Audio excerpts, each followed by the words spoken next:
श्री जगन्नाथ महाप्रभु के एक बड़े अद्भुत भक्त हुए श्री माधव दास जी। एक दिन माधव दास जी जगन्नाथ महाप्रभु के सामने हाथ जोड़कर खड़े हुए। तो जगन्नाथ जी ने पूछा, क्या हुआ? बोले, कुछ नहीं भगवान, केवल आपसे आज्ञा लेने आया था। काहे की आज्ञा? वो मैं थोड़ा वृंदावन जा रहा था किसी कार्य से, तो मैं 6 महीने बाद अब लौट कर आऊंगा आपके पास। तो श्री जगन्नाथ जी ने बोला, तू अकेला काहे को जा रहा है, मुझे अपने संग ले चल।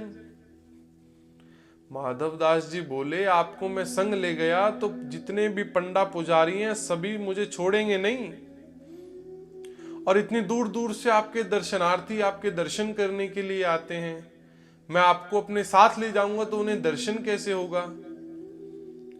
और दूसरी बात, आपको दिन में 8 बार भूख लगता है प्रभु, मेरी सामर्थ्यता नहीं कि मैं आपको दिन में 8 बार खिला सकूं।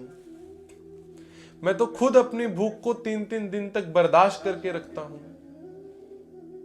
इतना कहकर जैसे ही माधव दास जी मंदिर से बाहर निकले और निकलकर एक बार जगन्नाथ जी को निहारा, तो क्या देखा? श्री जगन्नाथ जी के नेत्रों में आंसू। श्री जगन्नाथ जी माधव दास जी के विरह को बर्दाश्त नहीं कर पा रहे, रो रहे हैं। ये भक्ति की चरम सीमा है बंधुओं, ये भक्ति की प्रगाढ़ता है। हम ठाकुर जी के अधीन तो हैं ही हैं, पर ठाकुर जी भी हमारे अधीन हो जाएं, ये बहुत बड़ी बात है। श्री जैसे ही माधव दास जी रास्ते में चले तो कुछ दूर चलते ही माधव दास जी को बड़ी तेजी से भूख लगी।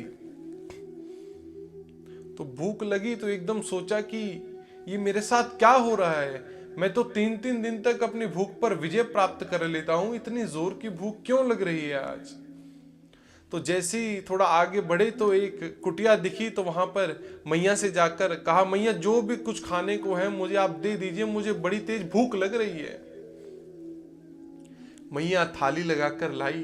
जगन्नाथ जी थाली देखते ही जैसे ही उसमें से पाने लगे, तभी मैया ने बोला, अरे माधव दास जी कितने निर्दयी हैं आप, आपके बगल में इतना सुकोमल सा इतना प्यारा सा बालक बैठा है, इसे कुछ भी नहीं आपने पूछा और अकेले खाने में लगे हुए हैं। माधव दास जी एकदम रुके और देखा बालक, बोला यहाँ पे तो कोई नहीं है। मैया बोली, माधव दास जी पागल हो गए हैं आप, इतना कोमल सा बालक एकदम गदमदरा से, जिसके हाथ पांव हैं, बड़े बड़े नेत्र हैं, घुंघराले केश हैं, मुझे तो लगता है ये बालक आप कहीं से चुरा कर लाए हैं, नहीं तो कौन माता जी अपने बालक को ऐसे इतने कोमल से बालक को किसी को सौंप देगी। उसी समय जैसे ही माधव दास ने नेत्र बंद कर कर श्री जगन्नाथ महाप्रभु का स्मरण किया, तो श्री जगन्नाथ महाप्रभु ही बालक के रूप में श्री माधव दास जी के चित्त में, हृदय में विराज कर आ गए थे। ये भक्ति है बंधु। और यदि आप सोचते हो कि इस प्रकार की भक्ति हमारे भजन से, हमारे तप से, हमारे जप से, हमारी विधि से मिल जाएगी, तो नहीं। ये भक्ति हमारे क्रियाओं से हमें प्राप्त नहीं हो सकती। ये भक्ति जब तक श्री ठाकुर जी न चाहें तब तक हमें नहीं मिल सकती। जिस वृंदावन को 1.5 महीने में पहुंचना था ठाकुर जी को भोग लगाते लगाते, वो 3 महीना में माधव दास जी पहुंचे। तो 3 महीने बाद जैसे ही वृंदावन में यमुना के किनारे आए, तभी माधव जी को दोबारा जोर से भूख लगी। माधव दास जी बोले, अब जरा डट जाओ, अब बिहारी जी पहुंचने ही वाले हैं, आप 56 भोग पवाऊंगा आपको मजे से। बोले, नहीं, मुझको बड़ी जोर की भूख लगी है, अभी कुछ पवा। तो वहीं जमुना जी के किनारे चने बिक रहे थे, माधव दास जी ने चने लेकर के पा लिए।